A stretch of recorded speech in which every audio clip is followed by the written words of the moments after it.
I'm gonna talk about 10 things that Dota 2 does really well that every other game should be learning from. You see, things aren't the way they were before. We've been focusing a lot on gameplay, marketing and aesthetics when evaluating the latest slew of contenders for the next best RTS game in 2024 and beyond. But there's more to it than just those things. In order for a new generation of RTS games to succeed, they need the extra stuff that makes a game like Dota 2 so good. Now we all know what makes Dota 2 not so good.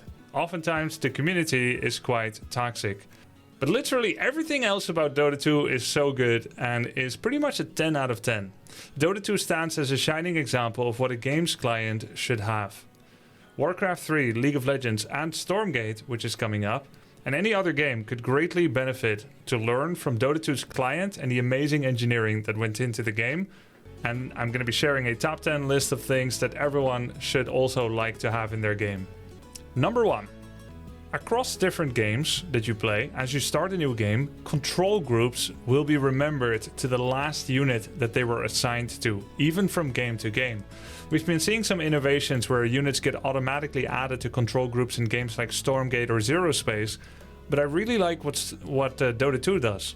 I have here a Naga Sea Witch. When I start a game and I press Control Group 1, I immediately control the Naga. But what's even cooler is when I make mirror images, a short time summonable, that each of them listens to number 2, 3, 4 and 5 respectively.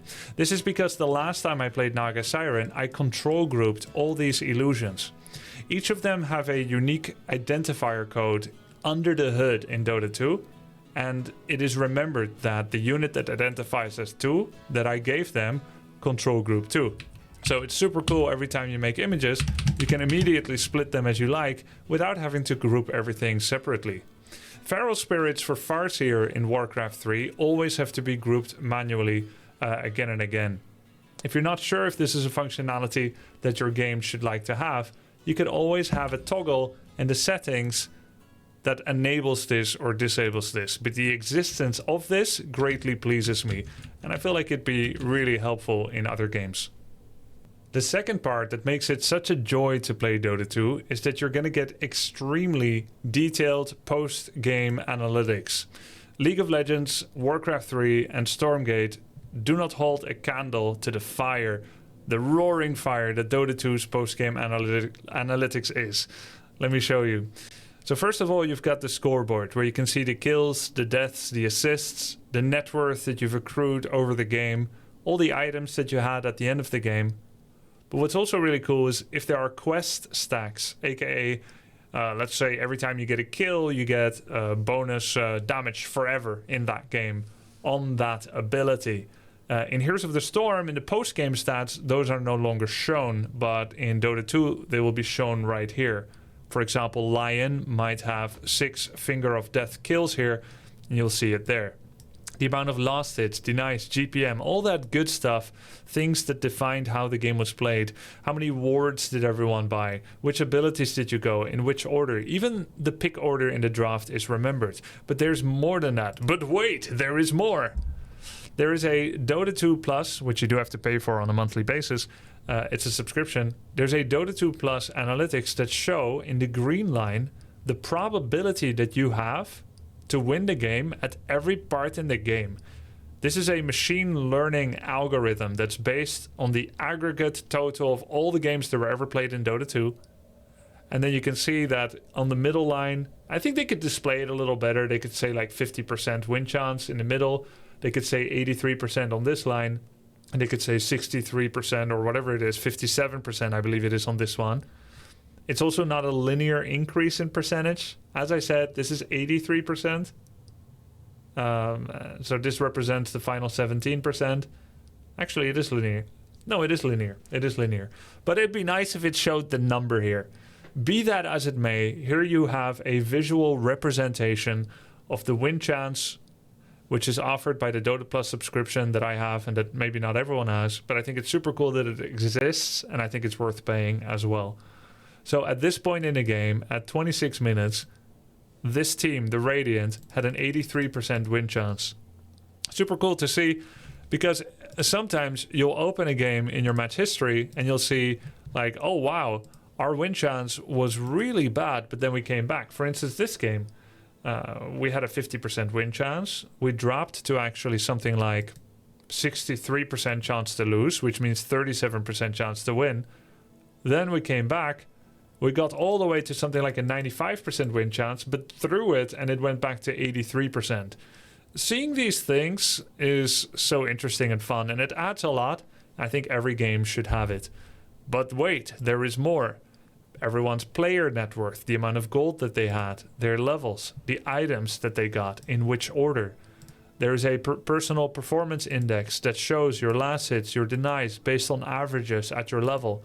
Then you've got extra breakdowns, also accessible via Dota Plus, where you can see I, as Warlock, did this much damage to these 5 different heroes from these sources. It is incredibly granular. It's so much fun, and it creates a lot of things to do while pressing play game and you're actually searching game, right? While you're doing that, there's a lot of fun stuff to do in the client. You compare that to Warcraft 3, and there pretty much isn't that much to do while you're inside the WC3 client.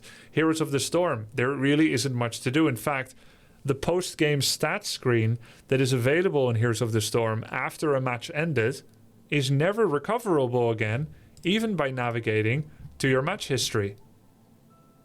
All you see is win, loss, win, loss, win, loss, and there's a limited list. In Dota 2, you can scroll, you can scroll, you can scroll, you can click, and those stats are still there. You could even go all the way back to one of your first games that you ever played. Let's say I go to Ember Spirit. This game was 2 years ago, and it still remembers the stats, which is just incredible. I can see my build, I can see which items I went, so fantastic. Helping your player base level up by being able to understand interactions better is incredibly valuable and useful. As a learning player, it's valuable to the developer if they are able to code it correctly and create the environment for it. League of Legends has a training tool, and Heroes of the Storm has a try mode. Dota 2's system is the best. In the demo mode, you can go into and try various different skins and heroes and everything. You can try. You can switch to any hero and change loadout and go to another and so forth. But what's really cool is that you represent not just yourself, and you can't just make dummy targets where you can cast your abilities on, but you can also represent the enemy. It takes a little bit to make sure that you understand how to control them against each other, but I could choose to be the enemy and cast a spell on myself, and then I could test things on them as well. I can give them items, and I could give myself items, right? So it is very useful that you can do this right from the interface of the client itself. Imagine in Stormgate or in Warcraft 3, if it was part of the main client, that with a single click of the button, you could go in and you could test who wins between 6 Zealots and 12 Zerglings, or who wins between 5 Grunts and 10 Headhunters, and that you could micro both sides. It's going to be a lot of fun for the community to try and play with it and learn interactions, and it just creates more things to do while you're logged into the client, which is going to help player retention as well. While doing this, you can even be queuing at the same time. One of the many great things about the Dota 2 client is you could watch a replay and still be queuing, and it will pull you out of the replay and get you into your game queue. You could be in demo mode and be queuing at the same time, and it will pull you out and have the ready confirmation, and then you go into the game. The next amazing part about Dota 2's infrastructure, which you wish your favorite game had, is the Reconnect System. I can show this very simply. I'm in a game right now, and I'm walking around and I'm going to this tower, and suddenly I might lose internet for a bit, or maybe I reconnect for another reason. While you're in game, first of all, you can navigate the menu and the game keeps going on. This is true for multiplayer games as well, so that you quickly could check some crucial stats. Of course, you shouldn't be attacked at the same time, but it is possible. But what's also possible is that you go out, and when you disconnect, it takes this long to get back into the game.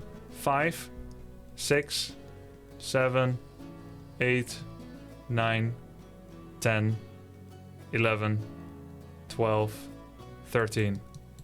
Maybe 13 seconds from the moment of disconnect and having internet again. When you press the button, you're back inside the game. I want to say somewhere from 10 to 15 seconds. It is incredible. Trying to reconnect in Heroes of the Storm could take minutes. That's if it works. In Dota 2, it's just that fast. It just works. And that's incredible. Number 4. As I already mentioned, the queue system allows for alternative actions. In Heroes of the Storm, when you're trying to open loot chests, some cool terrain, you got some new terrain, you want to open it or whatever, if you got some skins on different heroes, you want to look at them, you want to buy them, you want to equip them. None of that is possible while you're in queue. While you're in queue in Dota 2, you can do almost everything. You could be in a replay, you could be observing one of your friends, you go to a friend list and you say like, let's watch friend live. That is all possible while you're queuing up. You could be in demo mode trying things out. There's so many things you could do at the same time, which just creates a very fun experience existing within the Dota 2 client. And it'd be great if you would be able to do the same in up-and-coming games like Zero Space or Stormgate, where you could jump in and watch each other's games, or you could queue up and still do things, rather than the client just being a very purposeful, driven place where the only reason to start the game is actually just because you're going to go and play, right? If you're not playing Heroes of the Storm, you're not booting the game Heroes of the Storm. But if you're not playing Dota 2, you might still like to be inside the client of Dota 2. And that's fantastic for player retention. As of recently, Valve added a new way to show your identity and your art. You have a little mini profile here that I personally decorated. You're a beautiful person with a charming personality. I sense a connection between us. I like what I see. But no, it's not good enough at all. Or wait, is it? And you've got a second profile where you can do more decoration. And some people do like immature things like positioning Axe just so, saying he likes it very much. Lifestealer saying push now, and being... someone is impersonating me. This isn't me. Number 7 is you can watch each other's replays live or pseudo live. If you have someone on your friends list, you can watch their games live, and if you don't have someone on your friend list, you can actually just go to the Watch tab, press live, and see all kinds of pro gamers and high-ranking players, and you can just jump in. There will be several minutes delay, but it's that easy to just launch Dota 2 without navigating to some kind of third-party website. You can go in and you can just start watching games, focusing your view on any of the players inside the game with advanced in-game statistics. You can watch them do their thing. You can learn from the game. And in this way, even if there were no guides and educational content, there would be a way for you to learn and enjoy the game when you may want to start the game but just don't feel like playing yourself, or you're really just looking to learn something. Number 8 is that there is an Integrated Esports Tab. On the same button, Watch, you can click DPC and you can see all kinds of events happening. You can navigate left and right, pro teams that are playing each other or will be playing each other soon. And there are schedules with different tournaments that are going on. Now, of course, DPC is no longer playing, so I don't know how much this is still going to be updated, since Valve is leaving most of the esports to its third-party organizers now, independent organizations that want to hold Dota 2 esports. But for a very long time, this was a place to follow esports. Perhaps it will be again. But the point is, integrating something like this in a game like Stormgate, Zero Space, Warcraft 3, or StarCraft 2, and StarCraft 2 did do it a little bit as well, creates this great upwards and downwards migration, connects the casual players together with the pros, allows you to learn from these games and just have a feeling that you're part of a client, part of a game where there's something going on. Number 9, as I said, Dota 2 sometimes has some problems with the behavior of their community. There is a system called Overwatch that allows peer-reviewed community reporting and judgment. So you can report each other for all kinds of reasons, and then all kinds of players that are just playing Dota 2 will be presented with the opportunity by Valve in the client, from within the client of Dota 2, and it's called Review an Overwatch Case. When you accept an Overwatch case, you'll be going into a replay like I was here, and you'll be explained how it works. There will be replay markers of reportable behavior.